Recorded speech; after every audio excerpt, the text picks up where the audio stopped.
African banking networks. So things are changing very quickly, but until quite recently, the banking system was basically a disaster. So yeah, go ahead. Not in most countries.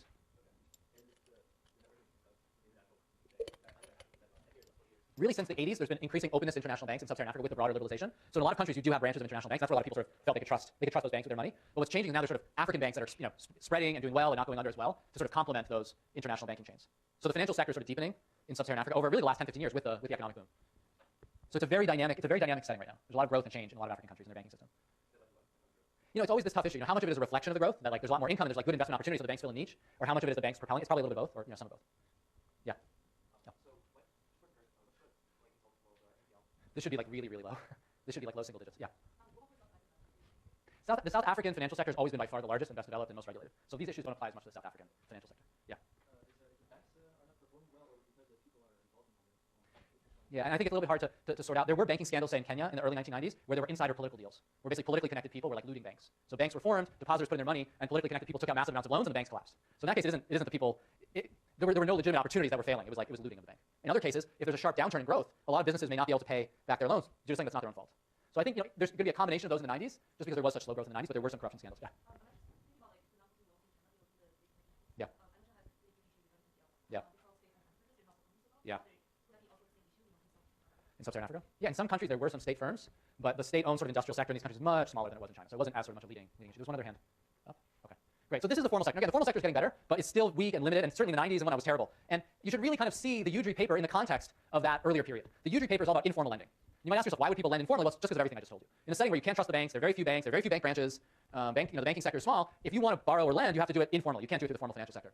There's many different ways this can occur. There are group schemes, there's microfinance, there's all different structures you can imagine that are kind of popular in development, or interventions that have been rolled out in many settings. We're going to focus on one particular one, which is really just individual to individual lending, just like you lending to a friend or a neighbor. So it's the simplest kind of structure. And Udry goes through this example in some detail because it sheds light on the sort of the nature of this sector and the limitations of this sector. So that's going to be important for us to understand. So he studies a small number of households. He's only working in 4 villages in northern Nigeria. Chris Udry was really a pioneer within development economics in doing lots of field work. So development economists did not typically run their own surveys and do lots of field-based work until the 1990s. There was a little bit of it going on, but not a ton. There were really only a handful of economists doing this kind of work. One of the other pioneers of that kind of original data collection was here at Berkeley, Pranab Bardhan, who was working mainly in India. There were really a handful of scholars doing this work. Economists at the time used sort of official central bank data, official statistical data, and they thought it was only the anthropologists that would go and hang out in villages, sort of beneath them or something. But you learn a lot if you actually observe things yourself. So Udry did this work in the late 80s in Nigeria, and just in 4 villages. Now, by our standards today, this would be an incredibly small survey, but at the time it was still kind of a big deal. He's only working with a couple hundred households, so a lot smaller than the samples we have now. And he's working in an area of north-central Nigeria called Kaduna, and most people in this region, as well as in many parts of rural Africa, don't live near a formal financial institution. So it really wasn't that much of an option to get formal credit for this population. And just before we get started, I want to get to a clicker question, just to get your guys' kind of baseline sense of what some of the advantages or disadvantages would be of this informal lending. So option A is maybe the most important advantage of informal lending is the informal lenders have more capital. Maybe an advantage is they're better positioned to force repayment using the government legal authority. Maybe informal lenders have better information about the borrowers. If you're trying to find a good investment opportunity, maybe they know their local area better. D, maybe the informal lenders operate over a wider area than the banks. Or E, none of the above. So those are the different possible options.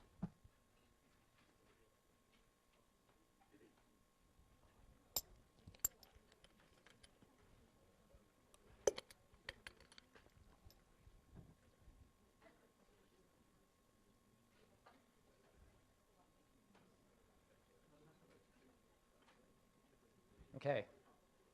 So you guys got the answer right, at least as I see it, which is one of the interesting things about these informal lenders, since they live nearby, they live in the community, is they may just have a better sense of what's going on, and who's a good entrepreneur, who has a good investment opportunity. Whereas for the others, most of those other things I listed are probably advantages of the formal banking sector. They have more capital, they operate over this broad region, they can appeal to the legal authorities more successfully, et cetera.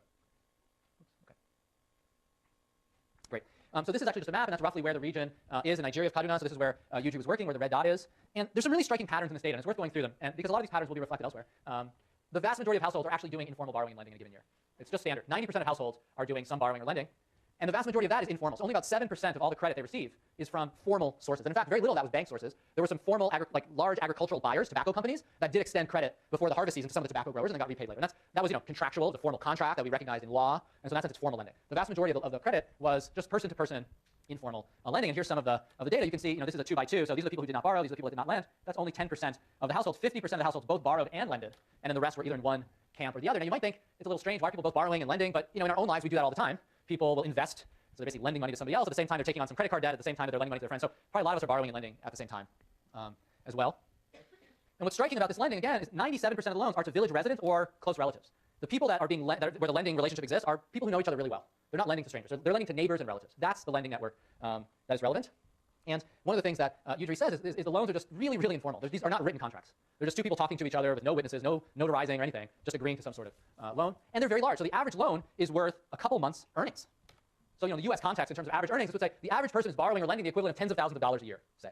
So that's a lot of money. And that's basically the amounts that are being borrowed and lent. And there's also another kind of easy way to characterize these loans, which are most of these are related to the harvest season.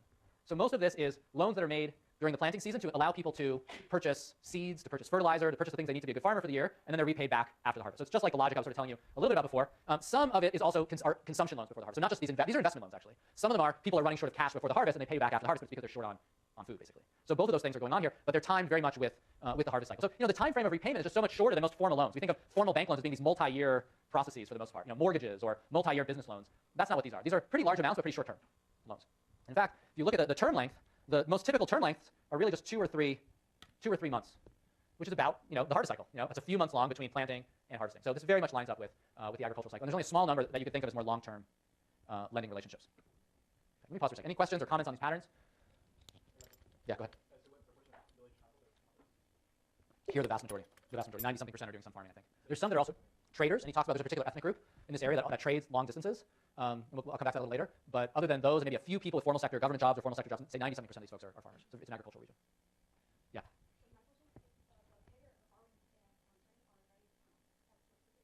Mm-hmm.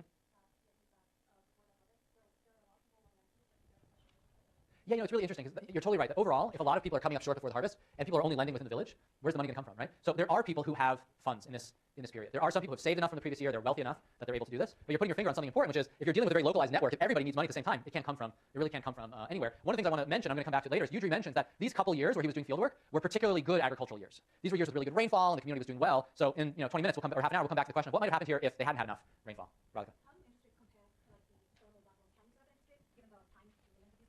Yeah, I'll come back. I'll show you a table in a few slides with the interest rates that are charged, and they tend to be pretty low and below what a sort of formal loan would be. Now, it's difficult because in this period in Nigeria there's quite a bit of inflation, and so computing exactly what the real interest rate is maybe non-trivial, but I think the idea was this was pretty cheap money, pretty cheap loans in terms of the interest rate.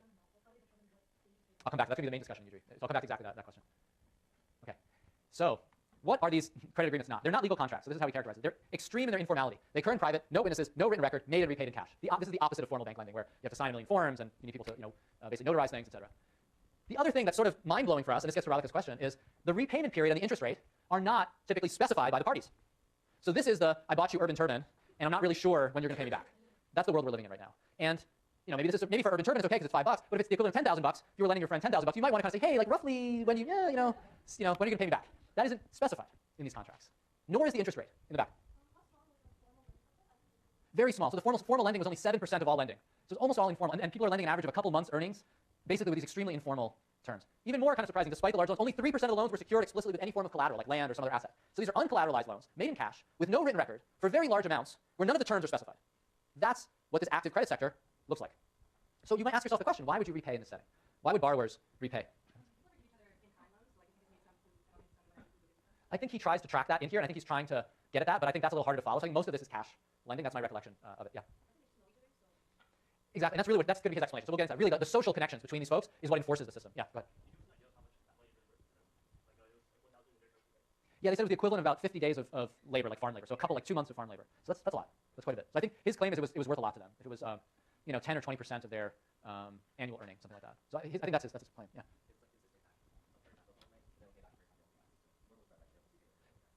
Exactly, and I think that's really the model he has in mind, because these are their friends, everybody's going to know what they did, and then next year when I need a loan in my little village, no one's going to lend money to me because they're going to know I'm not reliable. So there's this kind of social pressure, social sanctions aspect that's very important. Yeah, yeah.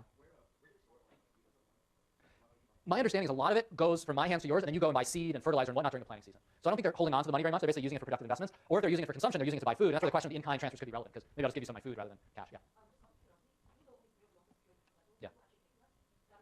Yeah, it's a very good point, because in a lot of West African settings in particular, land rights are not really secured by title, like formal land titles. Local chiefly officials, local traditional authorities still have in many West African settings a lot of authority over allocating land.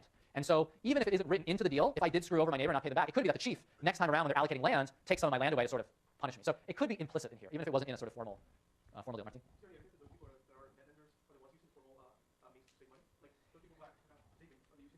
I don't think so. I think very few of these people have bank accounts. That's my recollection from the piece. It's just there's so few banks in the area. So I'll show you that. We'll show you what the returns are. Some of them are negative. Some of them are negative. Okay, so think of, well, can somebody answer that? So, or do you want to take a crack at that? Why would I ever lend you money for 0 interest rate or very low interest rate or negative interest rate? Yeah, kind of a patron to different people. So that's one, maybe social status. Yeah. That's right. If I have a good year this year and you have a bad year, I help you out, and vice versa. So there could be this kind of reciprocity to everything among these, medium-sized farmers. I have good years, I have bad years, you have the same. We kind of help each other out when we're in need. And in that case, a 0 interest rate's okay because I kind of charge you 0 interest, you kind of charge me 0 interest, and that could be one way we sustain this. It's very different. Part of the reason this Udry article got a lot of attention, it was very different than the mental model people had in their minds about like the village moneylender. So I think especially in a lot of South Asian contexts, there's this notion of the village moneylender who charges exorbitant rates and is sort of predatory. And it's like the lending here isn't some guy who's specializing in money lending. It's just like one farmer to another, and sometimes I lend to you, sometimes you lend to me, and it's much more sort of egalitarian in some ways than one predatory lender. So okay, so let me show you some more of the data. All right, so let me show you the setting first and then get to the results. This setting, Udry argues, is particularly favorable for informal credit. Why is that? These are tight-knit communities. People know what's going on with their neighbors. So for instance, if I give you money for seed and fertilizer, and you're my neighbor, I'm actually going to see if you bought seed and fertilizer to put on your fields the next day, because I'll see what you're doing. So if you don't plant, if I give you money for seed and fertilizer, and a week has gone by, and you still haven't planted, and it's planting season, I'll be like, what's going on? I gave you all this money for seed and fertilizer. This is very different than a formal bank. The formal bank isn't going to be able to go and track everybody down in their village and know exactly what they're doing. So here, the informal lenders have a big advantage on information. 2, people can appeal to the traditional authorities, the traditional chiefly authorities in Nigeria. They're in many parts of West Africa, again, I mentioned strong chiefs, strong traditional authorities. There's also strong religious authorities. And we're going to come to this more in a minute, but this area is 99% Muslim, and we'll talk about how basically Islamic law surrounding charging interest and the functioning of credit markets actually may affect the functioning of credit here in just a second. So if I'm in a community and there are traditional authorities in my community, we're all community members, it may be to my advantage to lend to another community member because I know if they try to screw me over, I can go to a common authority to try to settle the dispute. And Udry says, I think in the year or two of his fieldwork, there was only one case where a dispute went to an authority, and actually it was handled in private. People outside of the immediate circles of those two households didn't know what was going on, but out of all these hundreds of loans, there was one dispute and it was taken to a traditional authority. So they can help settle disputes. Now, if I do cheat and lie, it's not fun to be known as a cheater in my own community. Maybe people won't like me, they won't lend to me, they will say mean things about me behind my back, and my life in a small community will be very unpleasant, right? There's nowhere to like run and hide if you're in a small community. Okay, so this is basically the point. In a small community, you can't really escape. Maybe in a big city, someone could lend me money, and I could just sort of like disappear. I can't disappear in the village. People aren't going to know where to find me. I can't go to the other side of Lagos or something. Yeah. In this year, they're all basically paid back, and I'll show you what the terms are, but basically there's only this one case of a potential non-payment. Now, the caveat to all this is this was considered a good rainfall year. So this was a year where the rainfall was good, people's crops were good, and basically the system worked really well. But just keep in the back of your mind what would happen if like everybody's crops failed in a year. It wouldn't look quite as pretty, probably. Okay. Despite the fact that these informal deals look so non-sophisticated, cash, no contracts, whatever, in some ways they're actually extremely sophisticated. And this is how. He has information on which households had what he calls economic shocks. Sometimes it's a health shock. Sometimes people get really sick with malaria, and it affects their harvesting. It affects the production on their farm. Sometimes there are pests and locusts and things like that infest particular fields. So basically, people are hit with these calamities. And then the question is, if I had gotten a loan from a bank and I went and I was like, I've been sick, I can't repay. They'd be like, we don't care. We want you to repay. If you don't repay, you're in default. They're not going to make any special deal for me because I got sick. Right? That's kind of how banks work. They don't have many of these provisions. It turns out these informal loans are very flexible loans.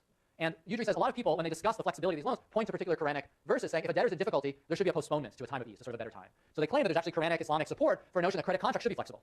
That in a period of difficulty, if you're a lender, you should try to help your debtor and let them pay a little bit later. So how does that work out in practice? It's actually really interesting, the data. He divides the household into those that got a negative shock, either a health shock, like I got sick, or a crop shock, flooding on my land, pests, eating up my crop, etc. So those are the shock households that had a negative shock, and those that had sort of a normal year. If people are following this prescription, this Quranic prescription, then those who experience a negative shock, those borrowers, should have what, a higher or lower interest rate that they pay. If I'm paying you back, you're my lender, I'm the borrower, I was hit by it, I got sick. Are you going to demand a higher or a lower interest rate from me? You demand a lower interest rate. You might also let me pay back over a longer period, right? Okay, so let me show you that data. And let's start by looking at the top panel here, the borrower part.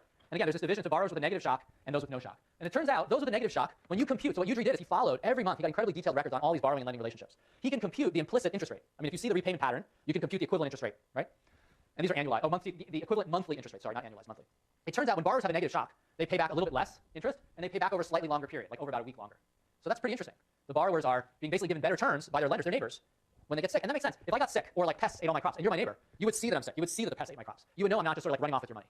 If I'm a bank, I have no way to distinguish between the person who's lying and the person who's telling the truth. With informal lending within a village, you can verify, basically. So the information that the informal lenders have helps lenders deal with what's called moral